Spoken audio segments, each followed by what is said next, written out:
Hello, everyone. I want to thank you for attending today's webinar. We'll go ahead and get started. So today's webinar is Developing and Promoting Solar at the Regional Level. We have three great presenters for you today. We have Brett Schwartz, Associate Director at the NATO Research Foundation, Cameron Bailey, Senior Planner and Solar Advisor with the Metropolitan Council, and myself, Scott Annis, Program Manager at ICMA. Today Brett will be going over regional organizations and the NATO Research Foundation.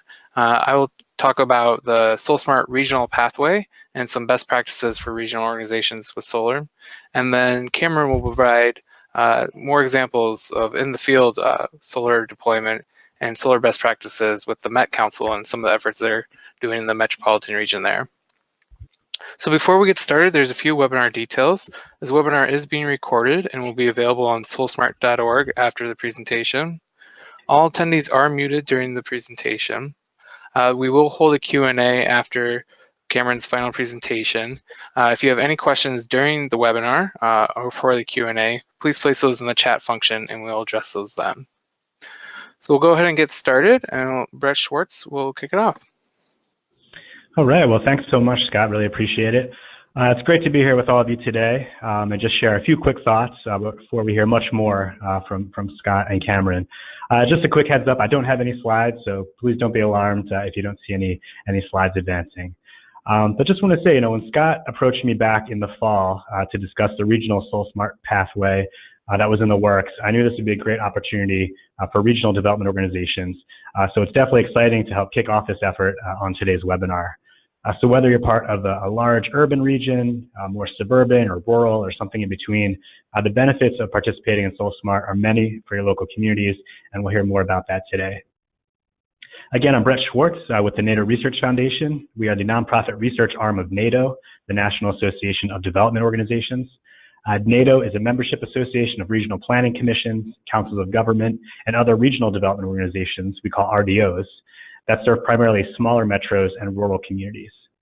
Now, I'm sure most of you on the call today either work at or collaborate closely with your own regional development organization, so you already know about the important work that these organizations do. But in general, RDOs are there to lift up their regions by providing various types of support to their member communities through a host of service areas. This diverse portfolio may include working on issues such as planning, housing, transportation, infrastructure, workforce development, social services, and many other sectors. Now, RDOs are typically governed by a policy board consisting of local elected officials, along with representatives from the business community, educational institutions, the nonprofit sector, and the general public. Now, RDOs can open the door to funding opportunities and provide valuable expertise and technical assistance to their local municipalities. And for rural places in particular, these organizations can play a critical role in small towns that may have limited capacity and resources due to part-time or volunteer staff that are tasked with carrying out the local functions of government. So it's really for all these reasons that it's a natural fit for regional development organizations to support their communities with embracing solar. RDOs are well positioned to serve as a neutral convener for these efforts because of their strong relationships with a diverse set of public and private stakeholders, as well as funders that are active in their regions. They can help connect the dots and really forge a more holistic and impactful approach for project planning and implementation by creating the space for region-wide visioning and planning. Additionally, RDOs act as repositories of data and information for the communities and regions they serve, providing valuable information and technical resources. Many have expertise in data analysis and geographic mapping systems, allowing them to conduct impact assessments and feasibility studies. Many RDOs track a variety of socioeconomic indicators and also measure progress and change across their regions. And most RDOs also prepare and implement a CEDS, the Comprehensive Economic Development Strategy, that is a locally driven plan that guides regional economic development and resilience initiatives across sectors. And finally, RDOs can serve as a conduit between local communities and government officials at the state capitol and in Washington, D.C. Most RDOs have long established connections with a host of government agencies, and staff have knowledge about how best to assist local governments, businesses, and others access state and federal funding opportunities and implement policy change. So in a scan of our membership, we found a lot of really great solar work already underway, many of which could be effectively leveraged through participation in the SoleSmart program we'll be hearing more about today.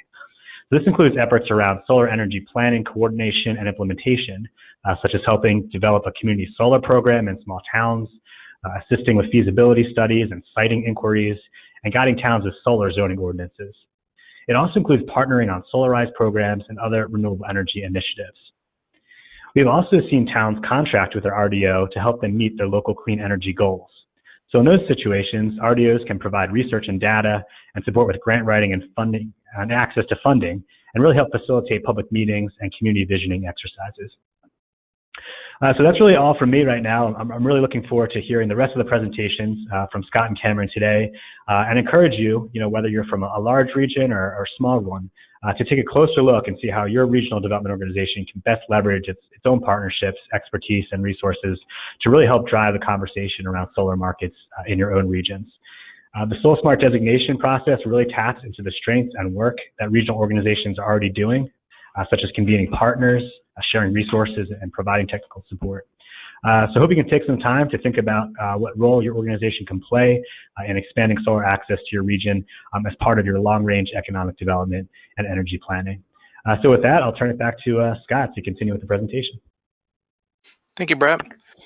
Yeah, so as Brett said, we're really excited to launch this regional pathway in the SoleSmart program. SolSmart has been active since 2016 and originally focused first just on cities, and then we expanded to counties. And given the considered strengths that Brett mentioned with regional organizations and their abilities, we figured it would be perfect to expand to regional organizations to help grow solar markets, but then also help their members and municipalities also grow their solar markets.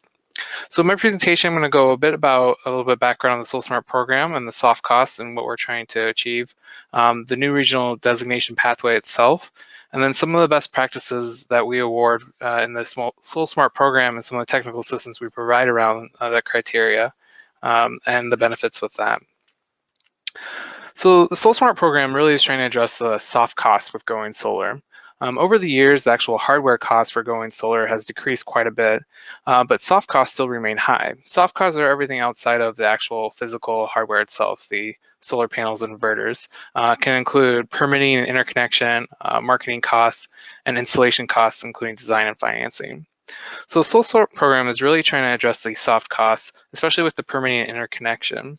And permitting can actually present a pretty high barrier when trying to go solar, and can actually add up to $2,500 with the regulatory process that might be clunky or onerous. And just permitting alone of that $2,500 can be $700. And so working with your local communities and encouraging some of these changes at the local level is great for everyone involved, because it can increase solar and then also increase the economic factor of solar in your community.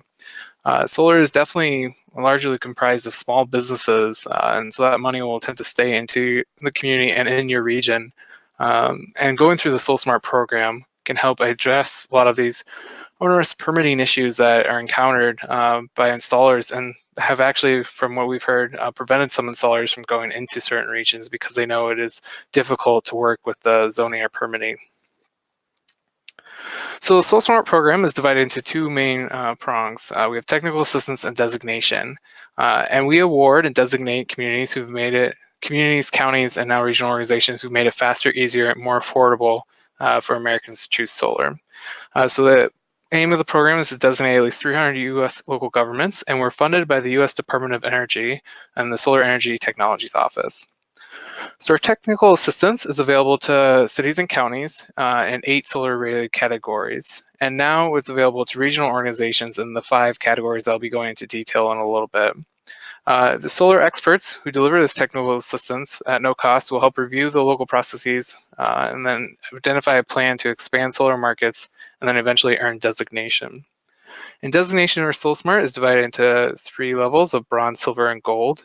And earning designation demonstrates that your community, city, or county, and now region as well, is open for solar business and making it more attractive for solar industries.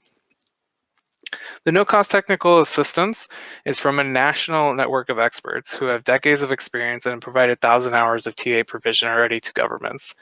On average, a city can expect 100 hours of this no-cost technical assistance, and regional organizations can also receive high levels of these hours of technical assistance. And TA is from our network of partners. Some of them include the National Renewable Energy Labs, CADMIS, and other partners throughout the US. So these are provided over the phone, sometimes in person, online resources, and through email and other contacts. So to date, we have 236 current designees in the SoleSmart program throughout the US, as you can see here, at different levels of bronze, silver, and gold. And this covers over 65 million Americans. And we're really excited about the progress so far, but we're also really excited about this new regional organization pathway and reaching more Americans, but also some more communities throughout the US. So as I mentioned, the SolSmart designation is divided into 3 levels of bronze, silver, and gold. To earn bronze in the SolSmart regional pathway, communities will have to complete prerequisites 1 through 5, which I'll go into detail after this slide, and also earn 50 points in the special focus categories. The special focus categories are divided up on the bottom of the screen, as you can see there, with the solar-related categories, including solar rights, utility engagement, community engagement, market development, finance, and planning, zoning, development. Each of these categories then have criteria associated with them, and that I'll be going into detail in a little bit in the slide. So to earn silver, you complete the same amount of prerequisites plus PR6, and then earn a few more additional points in the special focus categories. And then gold is just one additional prerequisite, PR7, and again, some additional points in the special focus categories. So these special focus categories criteria and the prerequisites are what we determined to be some of the best practices for regional organizations to encourage solar at the local and regional level. And so each of these, again, we provide no-cost technical assistance around. So if you have any question throughout any of these or how do you even achieve them, our technical assistance providers will help provide a plan, replicable models that have been already developed and deployed, and also connect you with other regional organizations in case you have any questions and need a mentor or mentee sort of situation. So looking at the prerequisites, the very first prerequisite we require for the program is a solar statement. And this is a simple one-page statement from the organization that will just dedicate your commitment to the SolSmart program. And the 3 requirements we require of the statement is the statement of solar goals and the areas of focus for the organization priorities, past achievements or programs related to solar PV or renewable energy, and also committing to a commitment of staff time and resources to improve the regional environments for solar PV. So this is something that all designees in the program have committed, and then this is put on letterhead and then provided publicly so that citizens and localities can see this commitment to going to SolSmart program. Our next prerequisite is planning and zoning guidance, or PR2. So planning and zoning best practices encompass a wide range of actions that local jurisdictions can take to advance the appropriate development of solar in their boundaries. These can include zoning ordinance text on allowable uses and requirements for uses, community planning documents and associated visions for development of energy climate actions, guidance on solar design, for instance in historic districts, subdivision planning and building orientation, are also in unique settings like parking lots, landfills, and other locations. And also development incentives to encourage solar in places where you want solar actually developed, such as brownfield locations or in the locations like the parking lots, landfills that I just mentioned. Zoning language in particular can create intended or unintended barriers to solar development, and regional organizations can work with SolSmart to provide education and resources for your local jurisdictions. The development of language that allows small rooftop solar by right in all major zones is particularly important to the SolSmart program, as is a transparent and clear process for solar in all locations. And the example provided here, as you can see on your screen, is from MAPC, the Metropolitan Area Planning Council in the Greater Boston area. And they've actually developed a multi-page guide on streamlining the permitting process and developing supportive zoning bylaws. This is definitely a best practice and something we encourage all regional organizations to do. And it's not something where you have to reinvent the wheel and spend multiple hours creating a guide. A lot of this information is already currently available, and our technical assistance providers can point you to some existing examples. So the next prerequisite, PR3, is in the inspection checklist.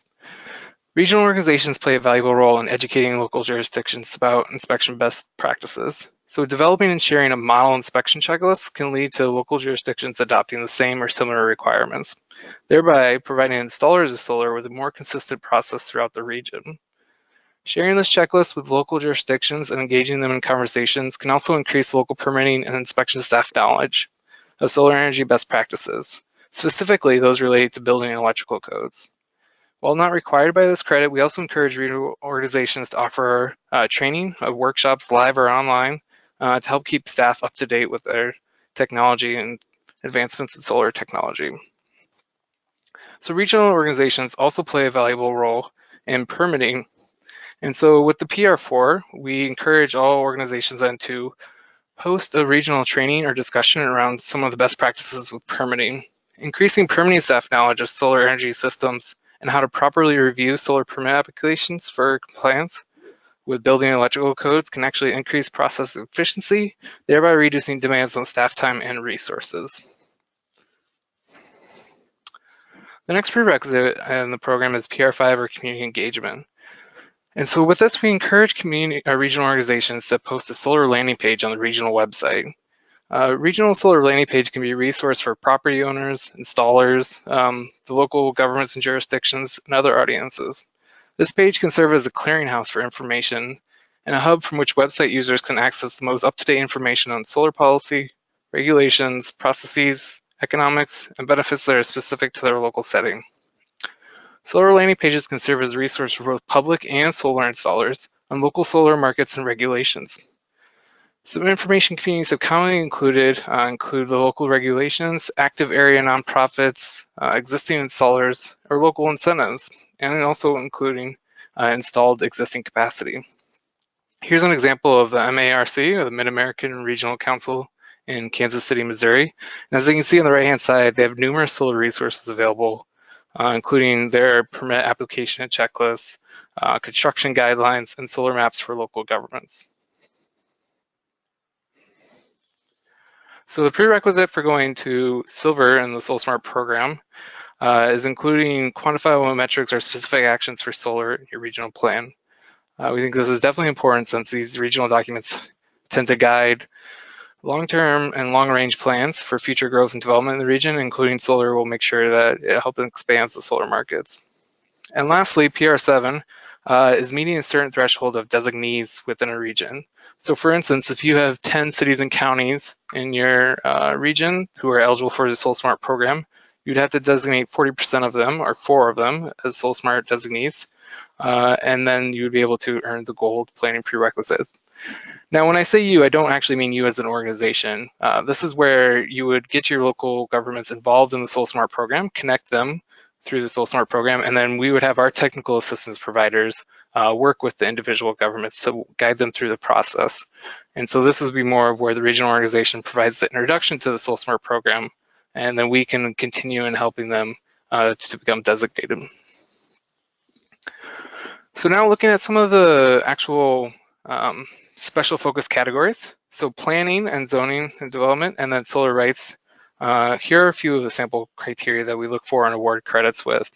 One of them is looking at the regional planning documents and identifying new opportunities for including PV, but also seeing that you encourage development on parking lots, vacant lots, and other areas of underutilized fields, and providing guidance or technical assistance to this to your local communities.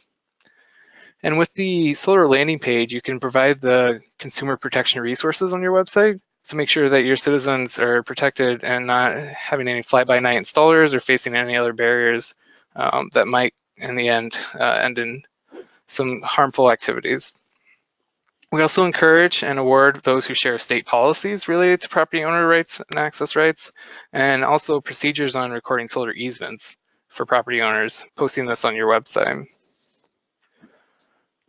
So by collaborating with utility companies, regional organizations and local governments can influence many of the policy rules and regulations that affect solar installation at the utility level, such as interconnection and net metering. So we definitely award and encourage this, and some of the criteria that we encourage this for is coordinating with member communities or other local governments to engage in your utilities, and then also directly sharing the regional goals or also your local community's goals with solar PV, such as net metering or interconnection with the utilities. We also award if you can encourage low to moderate income participation in utility-provided community solar programs, but that's by getting involved in the program design of the program itself before it starts, doing outreach to your members and communities, or financing and support options. So with community engagement, there's quite a few credits that we can award with, and here are a sample of a few of them. Convening an active energy task force that meets multiple times a year. It's a good way to get the message involved throughout your region, but also then get each of the local jurisdictions involved. and supporting community-wide group purchase programs like Solarize programs, either at the community level or the regional level through outreach and program design similar to with the utilities. And then participating in state-level solar conversations. The Met Council is a great example of this, and Cameron will definitely go into more detail about some of their action, but it's a great way to show your support for the region, but also then help throughout the entire state expand the solar markets. And we also encourage sharing an online solar map of your region. Here's an example from the Ohio, Kentucky, Indiana Regional Council of Governments with their Go Solar Ready map. So solar maps are a resource that can provide residents with a rough feasibility assessment of solar on their rooftops. And here you can see that the tool shows not only commercials, such as a large mall, but also then residential housing. And so they can click on their actual individual address and see what is their potential with going solar. So the last special focus category is the market development and finance. Regional organizations can definitely lead the way and by leading by example with solar installations on your local facilities. But you can also encourage the market development and finance by providing online resources of active installers and local incentives, but also then sharing what are some of the residential and commercial financing opportunities for solar in your region. A great example of this is the Go Solar website, as you see here on the page, from the North Central Texas Council of Governments, who partnered with Texas State Energy Conservation Office. This website, and I encourage everyone who's attending to join this or to go on and explore this website, has a wealth of resources such as Solar 101, steps for going solar, a list of financing and incentives, case studies, solar rights and regulations, and also what they call meeting in a box, where their local jurisdictions can go on and get all the resources they would need to start up a solar meeting in the local communities, such as agendas, outreach material, and also material to present during the meeting. So those were some of the special focus categories and the prerequisites of the new regional pathway. And to encourage participation in the SoleSmart program, we have started a challenge campaign. So the prize of this will be a tailored in-person or remote if preferred training session for you and your localities. This runs from March 4th through June 21st. And to be eligible, your regional organization must hold a consultation call with the SolSmart staff and submit a solar statement, the PR1 requirement. The campaign winner will be determined by the number of solar statements from a region, your local jurisdictions, received by June 21st. So again, the entire SolSmart program is all no cost, and the technical assistance and the designation, and there's not a continuing requirement to maintain your designation. The commitment required and the resources required will be staff time to work with our technical assistance providers and providing documentation of the criteria met, but also then working through and possibly changing some local policies. But to get started with the Regional Organization Challenge or with SoleSmart Program, I encourage you to visit solesmart.org, and you can click Get Started in the top right of the website and then request a consultation. Once you do that, one of our national technical assistance experts will be in contact with you in a few business days and begin the SolSmart program. They can answer any of the questions you might have about the program, but also then will help develop a path forward of actions that need to be taken and work with you throughout to end with the goal of designation. If you have any questions, you can reach us at the email there and the phone number provided. And also, again, encourage you to visit solesmart.org to learn more about what current designees, efforts that have been undertaken, and what you can do as a regional organization to help you in your local jurisdictions. So now I'm going to hand it over to Cameron Bailey, who's going to talk about more of what they do at the Met Council.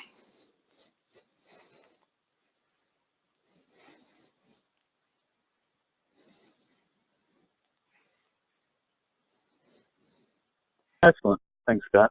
Able to view the presentation fine? Yep.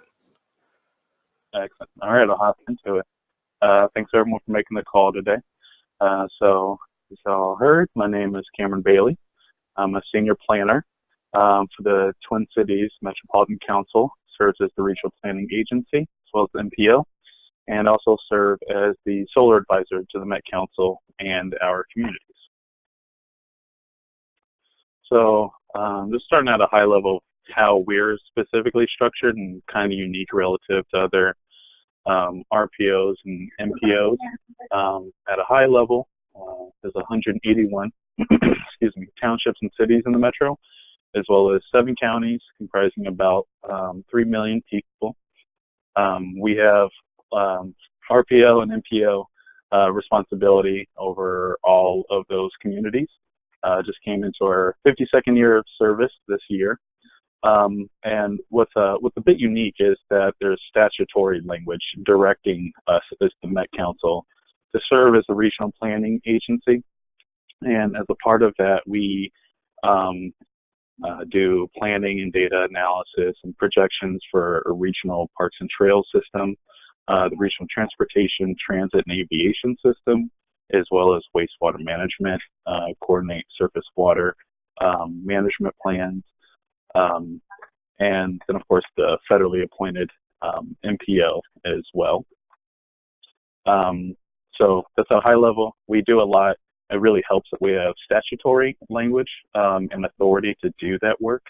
But I will say a lot of the work we do is work that pretty much any other regional organization could do.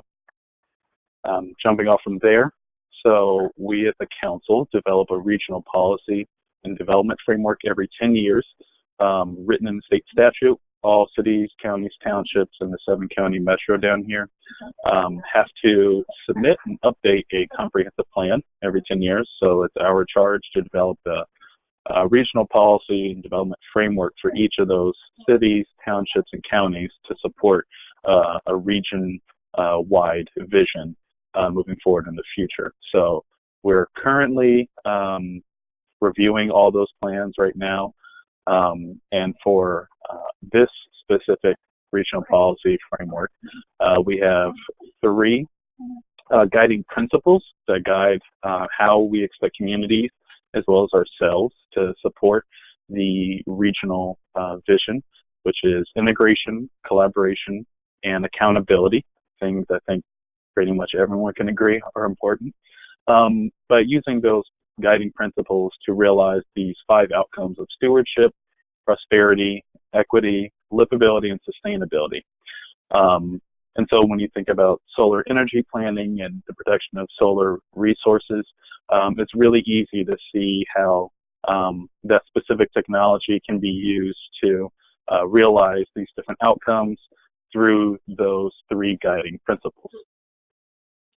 So, as I said, we do have a statutory charge to do the work we do. So specifically for planning, we actually even have statutory language. I'm not going to read through all the specific ways in which you can find that statutory language, but built within that, as you can see on the web page, underlined and bolded, is all the land use plans that come in. Those comp plans every 10 years need to have an element for the protection and development of access to direct sunlight for solar energy systems. So this language got passed back in the 70s with the energy and oil crisis. So over the last 40 years, there really hasn't been a lot of development in language or policy language or strategies around what that really means, mostly due to technological constraints. But luckily, we're in the 21st century. So we do have a much more well-defined definition for what that element for the solar energy system needs to look like. So today, the 4 elements, as we define them, are every community needs to include a solar resource map. They need to include accompanying solar resource calculations. And based on that map and those calculations, there should be a supporting policy as well as a strategy to implement that identified policy. So at the high level, that's what our communities have to do anyway in terms of the statutory charge. But really, we have a lot of leeway in terms of how we define what that solar element needs to be in those comp plans. So now we're going to delve into a little bit how we're actually able to require these elements, which really gets into technical systems. So first and foremost, we do a lot of collaboration here at the council. It really helps that we have a statutory charge to do the work that we do, and we have the ability to collect revenues from certain taxes. But as a whole, we definitely don't have the funding to do all the work we've been a part of realizing. And that's due to the collaboration we have in place. So on the screen, you see the University of Minnesota's Solar Suitability Analysis application, which is a solar resource map for the entire state of Minnesota. This came about through a 2010 LIDAR flyover, and it was actually kind of a piecemeal funded project through the Minnesota Department of Commerce, their energy resource team, University of Minnesota, SRE for the mapping software, as well as RESPECT. And behind the scenes on this, there's a lot of advocacy, local government organizations, as well as the Met Council, all saying that, yes, this is something that's valuable to the state for the solar industry, as well as the local and state government officials to actually be able to help guide what solar PV planning development looks like. So because we had the statewide map, we were able to identify and develop a solar resource map specifically for the 7-county metro, which is the inset map you see right there on the screen. So it's one thing, great to have the solar resource map for the entire metro, but as I said, there's 181 cities and townships within this map, and each of these counties are positioned uniquely as well in terms of their economies and their land use types, what development and redevelopment looks like. So we had to get to a bit more granular level. And how we did that was working with our GIS staff in-house. We actually cropped that larger statewide map down to the region, and then within that we cropped the specific solar resource map for every county and then every city within each and every one of those counties to really help get at that first element of the solar access protection that we're requiring of communities. And so with the map, it's really great specifically for communities, because when they see that map, they know what they're planning for in terms of future development, redevelopment. They're able to identify where there's low redevelopment potential, but they can see potentially there's a high solar resource potential there. So getting into surface parking lots and brownfield sites, as well as just areas where there's maybe really strong old tree growth and predominantly residential neighborhoods. And then, larger commercial corridors that you're probably not going to see a lot of new, dense residential development in that wouldn't still provide for the protection of and access to solar resource potential. So it's a really great spatial analysis tool. Moving into that next stage, we then, because we have that spatial analysis, we're able to calculate specific calculations for the gross potential, the gross rooftop potential, and then the generation potential for each and every community in the 7-county metro. So what you see on the map, on the screen, is a technical assistance guidance document we created for communities. So when we give them that solar resource map, which you see on the far left one, that's what that map will look like for each community. And then we give them the solar calculations table, which you see in the middle document. And that one, it's an example from the city of St. Paul. They actually have some context in terms of what those numbers mean, how they were generated, how they were calculated. And then at the top right, we also give an example of how to actually apply that spatial analysis along with that quantitative analysis. So for some of the communities in the metro, we actually have their energy consumption data from Xcel Energy, which is our primary electric utility in the metro. And by just being able to have those simple numbers of rooftop generation potential and electricity consumption in that far right column, you can see the potential electricity offset through solar PV generation. And by doing that analysis across the whole metro, we can actually say with data backing it up that for most cities in the metro, they can expect to see between a 30 and 60% overall electricity consumption offset through 100% just rooftop development potential. So moving forward from there, we were kind of stuck in a gap in terms of the spatial analysis, the quantitative analysis, and how to get communities to use that to inform policy and strategy to support those policies. And so the way in which we went about fixing that, mind you, that flyover was in 2010. The solar market really didn't take off in Minnesota until about 2014, 2015. So we were doing this a few years ago. So we knew we needed help because this wasn't expertise that we had. And the way we went about doing that was we collaborated with a lot of planners, organizations, and agencies. So I kind of broke this out by are big, consistent partners in realizing this technical assistance, which is the SoleSmart program. That's how I originally came into my role as a solar advisor at this Met Council. And that position came about because the Great Plains Institute, the McKnight Foundation, and the Clean Energy Resource teams came together with the Met Council and said, hey, the solar market's about to really start taking off in the Twin Cities Metro. We need to be working ahead of the curve in terms of how we're providing technical planning and permitting, inspections, consumer rights assistance to our communities to ultimately support a long-term regional solar and renewable energy policy. And through those key 4 partnerships at the top, we gained access to all of these metro and statewide partners, as well as national partners, where I'd say it's pretty fair to say we have every aspect of the solar industry represented through our partnerships. So once we actually had those strong partnerships in place, we were able to develop a technical resource document to help communities bridge that gap between spatial analysis with the map, quantitative analysis with the solar calculations, and informing policy and strategy. So I'm sure the visual quality of this isn't great, but what we did in this by working with partners is we developed example solar goals by community type, because in the metro we have communities from 1,500 people and an entirely agricultural community to first and second ring suburbs to Minneapolis, St. Paul with hundreds of thousands of people. So developing different goals, plan elements, policies, and strategies based on the land use and community profile type of all our communities.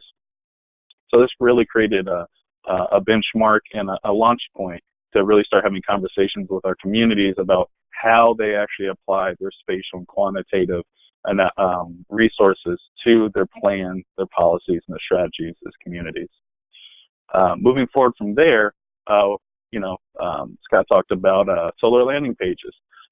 So we developed 2 of them. One on the planning and implementation resources side is specifically for our clients, and our clients as a regional organization are cities, counties, and townships. So in there, on the left side, you can see we have specific resources for zoning, planning, development, permitting, inspections, and so on down the list.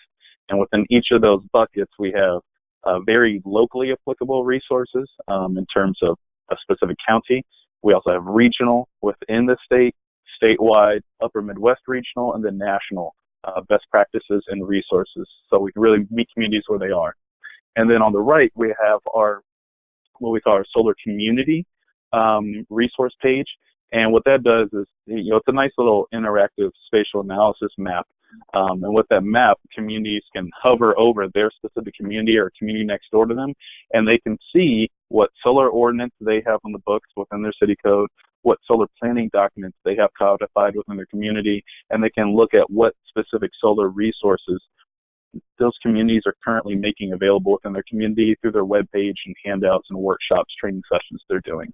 So it's a really easy, nice snapshot for any community who's coming to look for resources within our own metro to identify who has those and where they're at, as well as see which communities are SolSmart designated. So those are the darker orange ones, as well as SolSmart enrolled. Those are the lighter yellow ones. And yeah, it's also a really good way for us to track the progress within our metro in terms of solar resources that are being developed and being used and shared at the community level. Moving on from there, we were able to start we started to get questions from communities looking for additional solar resources because a lot of this was new to them as well. So, we turned to our partners within our large network and started to develop some of those resources. So if we as the regional organization should have a solar landing page with resources, and the SoleSmart program, we promote cities and counties also having those web pages. It makes it a much lighter lift if we as the regional organization identify the applicable solar landing page resources to all the communities within our region. So that document on the left is our local government solar landing page resource template. And I'd say over half our communities who actually sought out our assistance on this. This is the document they use because there's resources already in place, already embedded. They don't have to worry about them being true or not. And if they have questions, they know they can ask us. And we're comfortable with that because we identify these resources through our partnership. So they're vetted and we're knowledgeable on them. So that's the finance, mapping to consumers' rights, finding installers, and then education, utility engagement.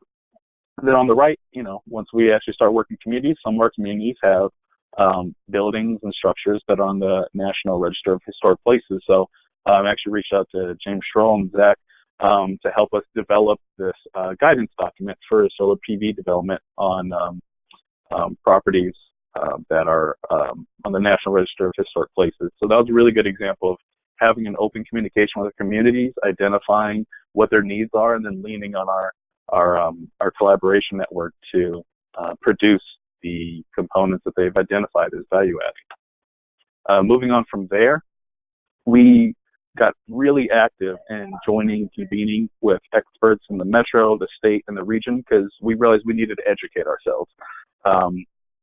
We can't be a resource to our clients, being our regional cities and counties, if we don't, if we're not educated on these things ourselves. So that's another thing of on the right, the Solar Energy Innovation Network, which the National Renewable Energy Lab runs, is a network we got pulled into by supporting some of our state and local organizations who wanted to do a research and feasibility project on how to integrate EV charging with solar PV development. And because we had a rapport with them, it made it a much stronger application for them when they applied to this assistance program, having the regional organization on board. And because we have partnerships with our state agencies, as well as our Solar Energy Industries Association, their Minnesota chapter, it makes a really strong application because all entities are present when seeking to do these sort of research analyses. So in the top left, we have a big statewide project, Minnesota Solar Pathways. It's working with over 85 electric utilities in Minnesota. We have about 115, I believe, munis, co-ops, and IOUs. So a pretty broad array of electric utility types. And so this is a statewide convening session across sectors in the metro and outside the metro to identify, is there a feasible and cost-effective way to get to 10% solar by 2030 and 70% solar wind by 2050? So it's been a really educational collaboration and partnership for us, as well as a really informative partnership to inform our regional policy and plans. And then we have our Minnesota Brightfields initiative, which was local communities that we had open pathways with, said, hey, we have closed landfills in our community. It seems like a great place to develop a solar PV array. We don't know how to do about that. Can you help with that? And so working with our partners, we have more of a statewide focus as well as the metro focus. We're able to bring together this group we call the Minnesota Brightfields Initiative, which is currently working at the state legislature right now to commission a study to develop a program for solar PV development on closed landfills in the state of Minnesota. So just three really good examples of what collaboration, open communication can yield. Moving forward from there, you got to lead by example. So the Community Solar Garden legislation passed in Minnesota in 2013, and it took a while to get off the ground. And to really help move that forward, the Met Council partnered with 31 different state agencies, cities, and counties to develop community solar gardens at our wastewater treatment facilities. That was really great in that it helped move the community solar garden legislation forward to help clarify the rules around it. It also helped buy down the risk for developers and investors within the metro in terms of how to get these projects permitted, how much they'll cost, will people actually subscribe to them?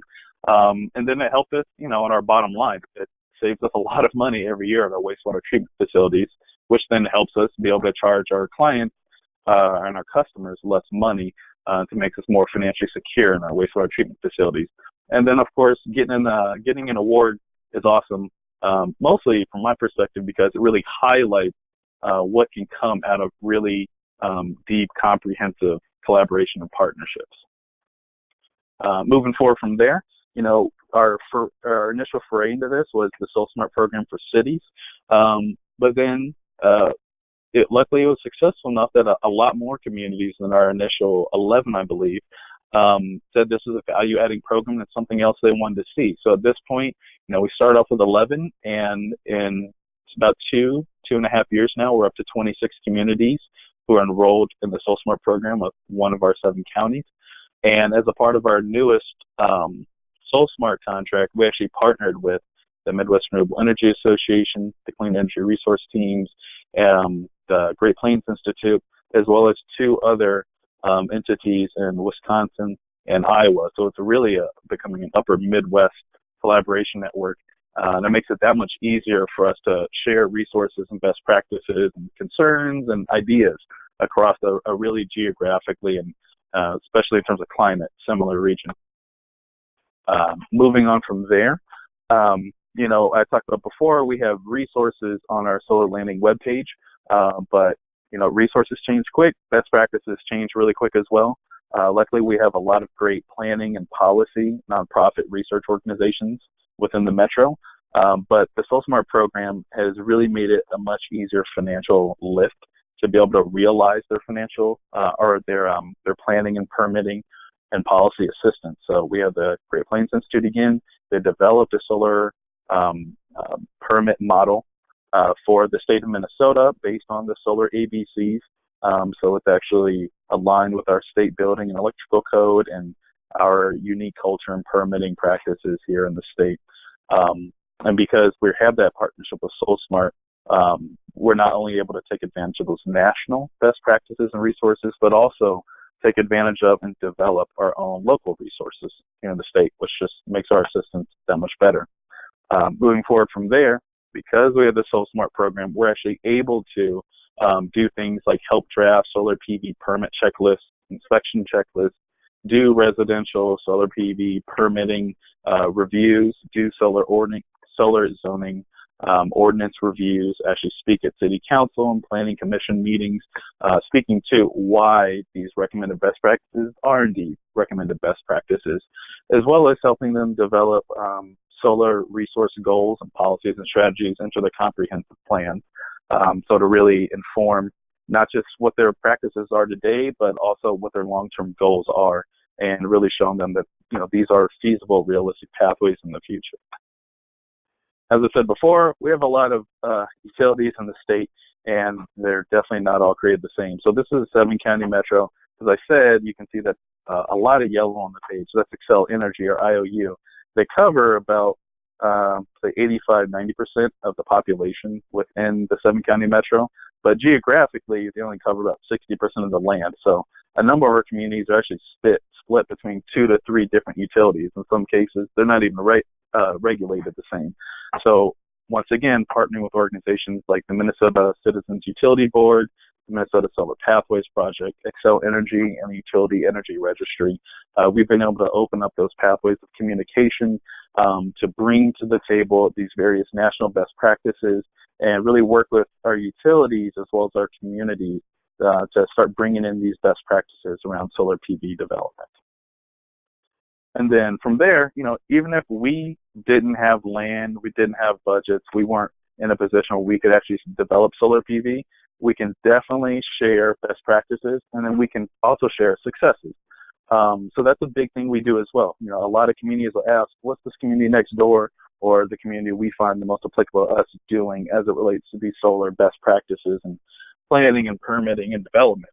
And so for us to be learned on what those best practices are, it makes it much more real to our communities to be able to see themselves also taking part in these sorts of projects. So this one's in the city of Edina in the southwest portion of the metro here in the Twin Cities.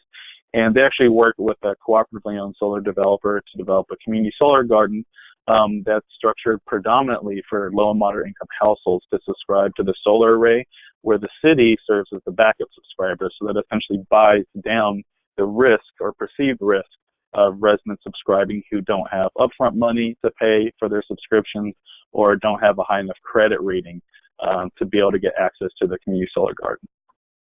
Another one is the city of Blaine.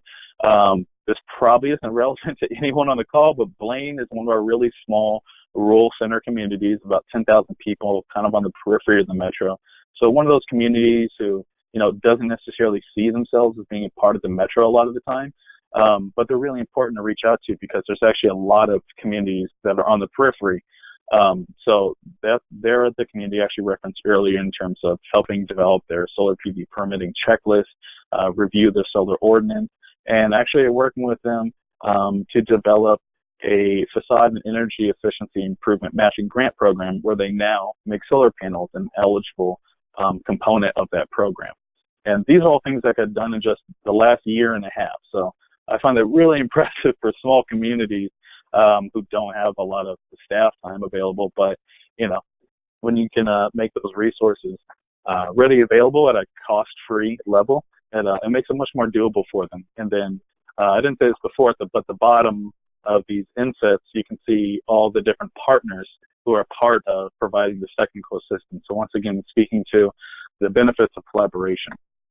Another one we have is the city of Golden Valley over in the West Metro, where they work with them and SolSmart and our other partners to develop their public amenities ordinance as a part of their planned unit development ordinance to integrate solar and renewable energy into their point scoring.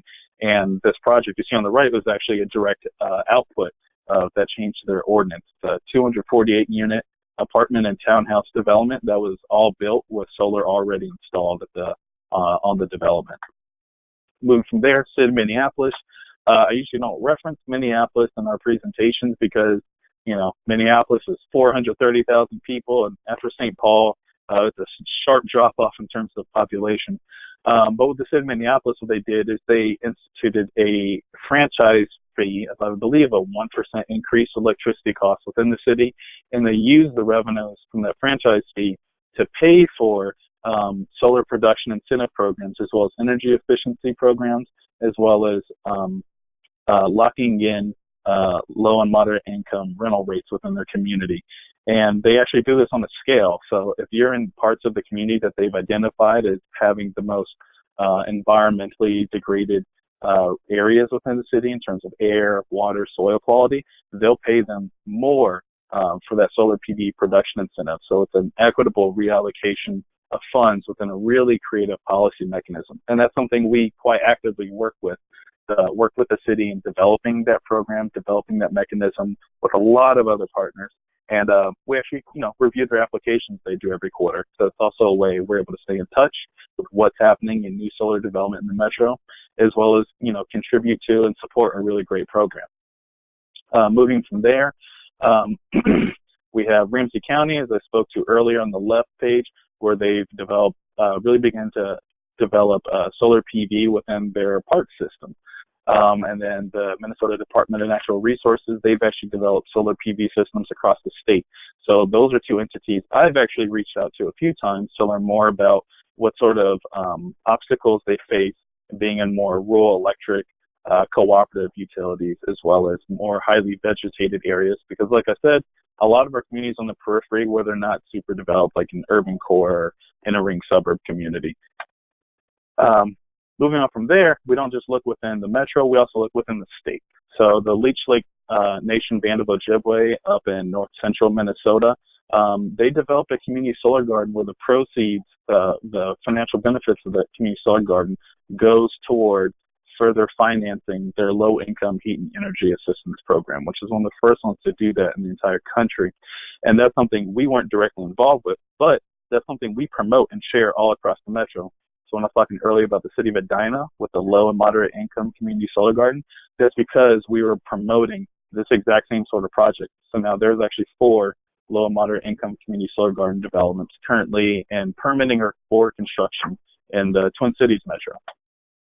And then across the country. So this is one of my favorite projects I've seen to date.